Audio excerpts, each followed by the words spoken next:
Lisa Fry, the Catholic unschooler, homeschooler, all around schooler.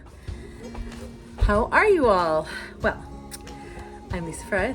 I'm really dizzy right now. Oh my gosh. Something is definitely going on.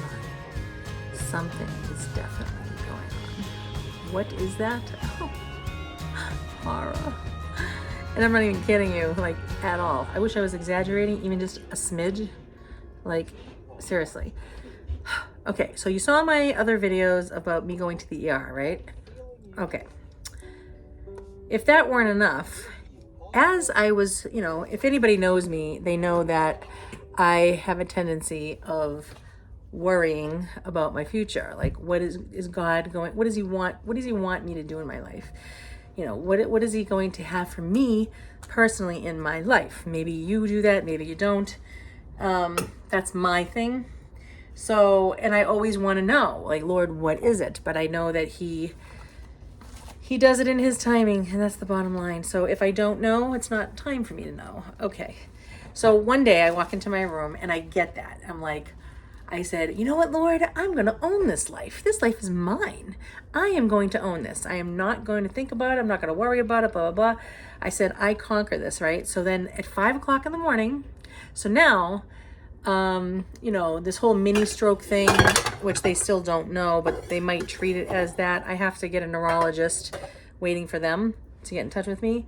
So while I'm dealing with all of that and like, oh my gosh, like, am I going to go paralyzed? Am I going to die? Like, what's going to happen? Was it anything at all? Was it like my friend Peter says, oh, Lisa, you're just sleeping in the wrong way? I don't really know. But with all that said, I declare over my life that day, I'm just determined, I'm like, I'm going to own this. And 5 o'clock in the morning comes rolling around, right? And all of a sudden I wake up and I'm feeling nauseous, right? And I'm like, oh, why? So I'm making the sign of the cross like I do when I pray, like I do. And between 5 and 6:30 in the morning, I'm like, I feel like I'm in a nightmare, right? So then all of a sudden my daughter says, Mama, don't lay down, whatever you do, sit up. So I'm doing that, and I'm just like, all of a sudden now, in a matter of minutes, I start like, my heart rate is going higher and higher, and I'm like breathing really heavy, and I'm like not knowing why. And so all of a sudden I'm like in agony now, right? Like this whole area is in agony, and I can't breathe. I can't catch my breath. I feel like I'm hyperventilating. I don't really know. And I'm like, it's in the morning now, and I'm like, call 911. And I'm like this, and so yes, 3 weekends in a row, I'm in an ambulance. Like, cray. And come to find out that even when I get there, yes, they're testing me the first 2 times. They're not really nothing is being done to me, right, to make it better. So I could have done that here at the house. And then the 3rd time I went in, I'm looking at this poor guy in the emergency room, right? And I'm saying to myself, well, I can't really see him because I can't even open my eyes. I could not. When the ambulance were here, I could not open my eyes. It was the weirdest thing. I could not open them. I was very, very weak too. If I lifted up my arm, I couldn't move it. It was like really scaring me. Okay. And, yeah, so I'm in the emergency room in a wheelchair.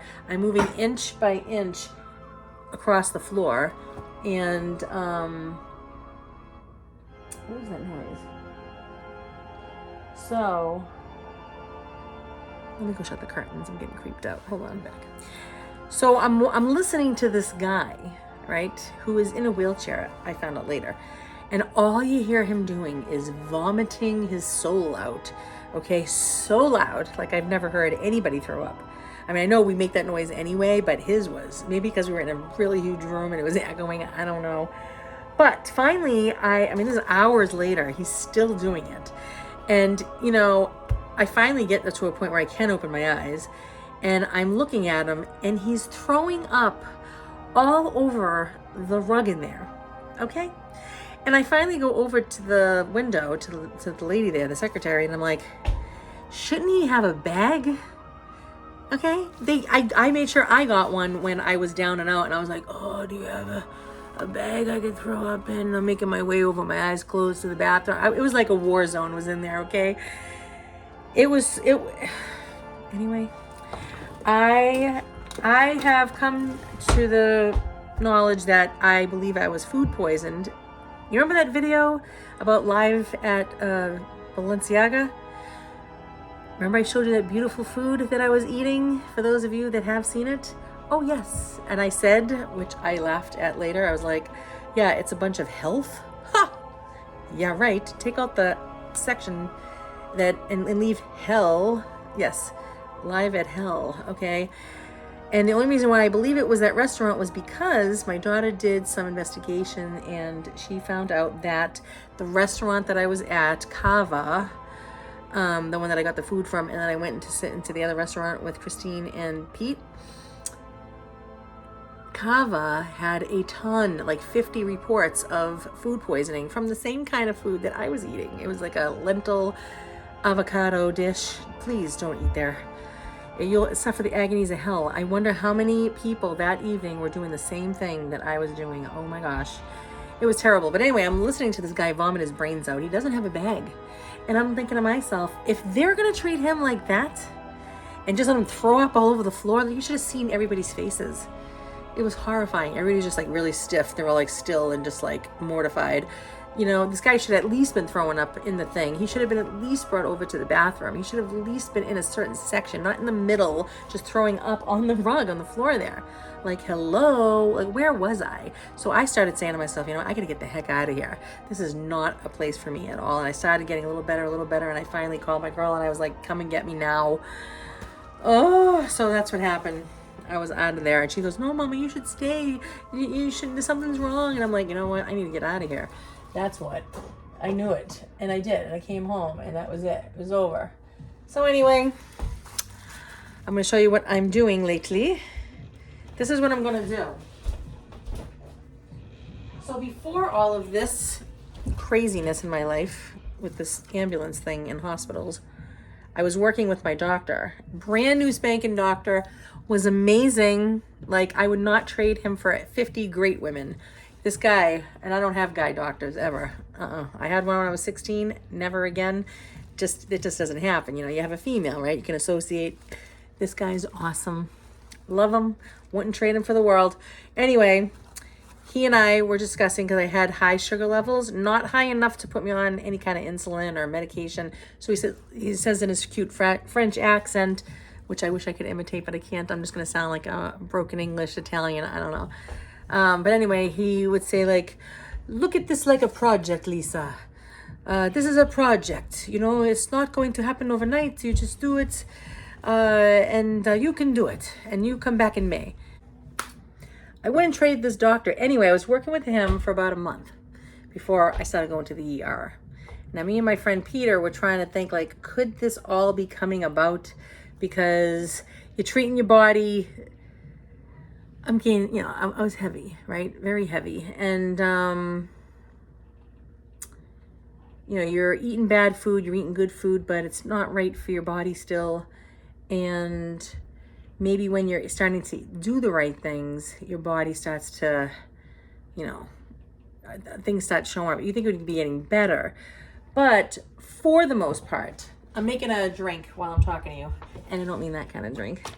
This kind of drink. I love wheatgrass. I don't drink it on a regular basis, but I looked at it. I was like, you know what? I could drink that. Okay, make sure it's not bad. So now I'm in a month into losing weight, right? That's what I got to try to work on, is the cholesterol, the blood sugar, the weight, just see what I can do, right? So that's what I did. And I'm going to show you what I've been doing. I am collecting, I just thought of this. I'm going to collect one of these every single time I'm done with it. Put it in a bag and keep it out in the mudroom. And the reason why I want to do that is to have a visual. So right now, as of the last time I was at my doctor, it was 6 pounds that I had lost. Yay! I couldn't do that if you paid me before, you know? So yeah, I am determined, and this is not all about weight. Let me tell you something. That's just a bonus, okay? And when I say this, I'm very serious. I am so done with not being healthy. Like, I'm only getting younger here. Yeah, okay. Actually, I'm right. I'm only getting younger. That is genius. Wow, that just came flying right out of my mouth. That was perfect, actually. Yes, I am only getting older, and the older I get, so downhill, right we go, I refuse to do this. I am going to go this way, okay? I am not going to, when my children have kids, I am not going to say, oh, can you get Nana my cane or my walker or my oxygen tank, or I can't get out of bed, come visit me. No. These days are over and out. I've had every single organ checked out of my body, except for my gallbladder, which wasn't doing well back in the day. So I already know about that. But everything else that I know of right now is pretty good. Really, no blood clots, arteries are great, heart is great, brain is great, lungs look great. I just had a test on that. Thought I had asthma all these years, comes to find out I haven't. So I'm taking all these blessings and I'm saying, you know what, Lisa? I touched my heart and I said, I am so sorry that I did this to you all these years. I said, I'm not doing that anymore. I said, from now on, every day that goes by, I am bringing healing to you.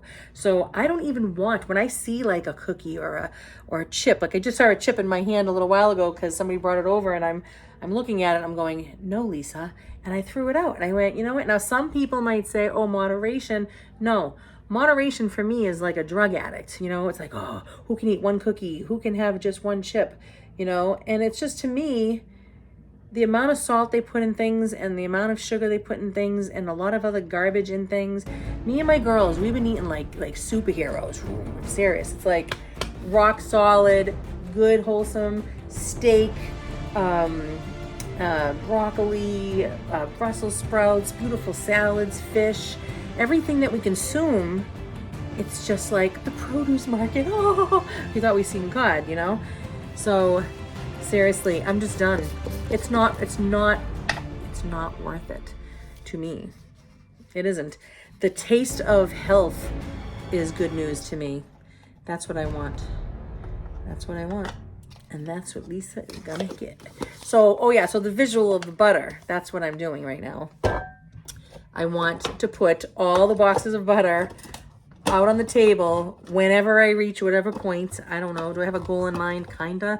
But it really is whatever is good for me and whatever feels right. And, so I'm gonna put it all out and say, wow, look at how much weight I lost. Hold on a second.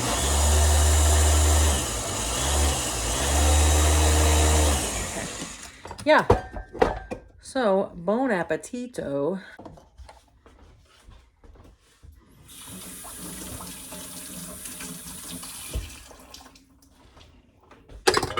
Okay, bon appetito in my blender.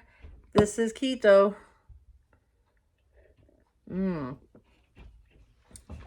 With almond milk, this rocks. With water, oh, no. Here, I'll show you. Isn't that nice? Look at that. Oh, yeah. I feel like the Grinch all over again. Yeah, so I thought I'd communicate everything that's been happening over here. Total nightmare, chaotic chaos. Anyway, I feel like it's an attack. Hold on a second here. So I've been feeling like it's an attack on my life, on my soul. And from experience, from what I know of the Catholic Church, what I know of Holy Scripture, what I know of the saints and what they've endured, and what I personally have, endured my whole life, and the certain attacks and growths and things that God does in our lives, I will say that this seems like an attack. Because like the day I walk in to my room declaring this, it's like the devil can't keep me down. Now, yes, God, we give so much credit to the devil, when in actuality, nothing can happen to us unless God has agreed that Satan can now test you and tempt you and all of this, whatever he does. So knowing that,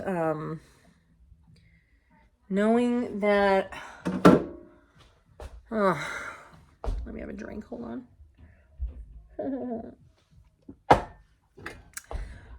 Knowing that I declared, victory over my life, and then that evening,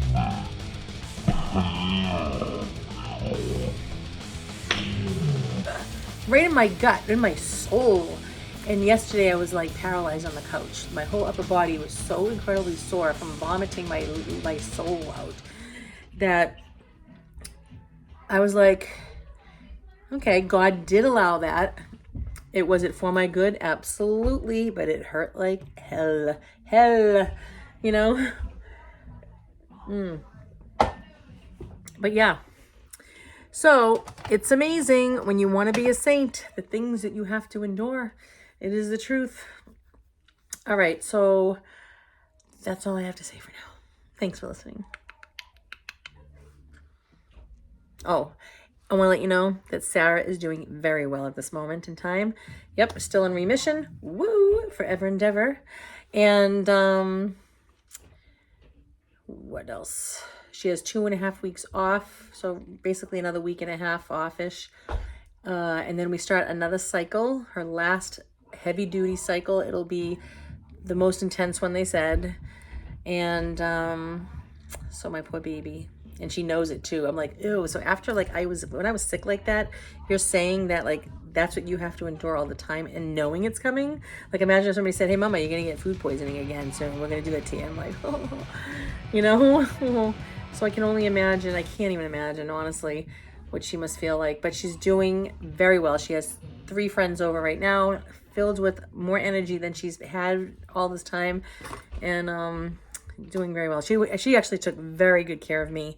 It was a beautiful thing. It was. She was a great, great nurse. She nursed me right back to health. Oh my gosh. Oh yeah. And you know what I did, which you may want to try? When I vomited my brains out, she took a cup of pure water and put a lot of ice cubes in it. And then there's this here, electrolyte powder. Can you see that? I don't have my glasses on in this moment, but you can see, right? Yeah. At Whole Foods Market. All right. And she put a scoop of this in there. It was like a raspberry flavor. Oh, I was sitting there with a straw, just like, I was like, oh, it was such healing to my being. It brought me back to life. It was wonderful. So I highly recommend that after you vomited and you hit the next, that night, whenever you can tolerate some, forget the ginger ale, people. No, don't. It's all a lie in my mind. Yes, it does make you feel better, but what is it really doing? Okay, this is what you need, electrolytes. And it's nice and flavorful and it brings you like a dead flower up and about. Okay. All right, I understand it's all about your attitude in this world, but I will say this. I'm talking and all of a sudden I'm taking my vitamins and, I'm doing the chewy tablets, which the crown came off of my tooth.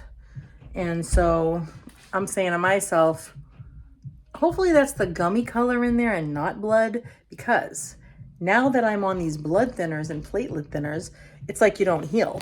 Like, look at my arm. See that? That is gruesome, okay? That has been there for quite a while, a number of days. And I'm like, why does it look worse? And it's just not getting better. So I'm saying to myself, hopefully this is not gonna keep bleeding because it just doesn't stop. Yes.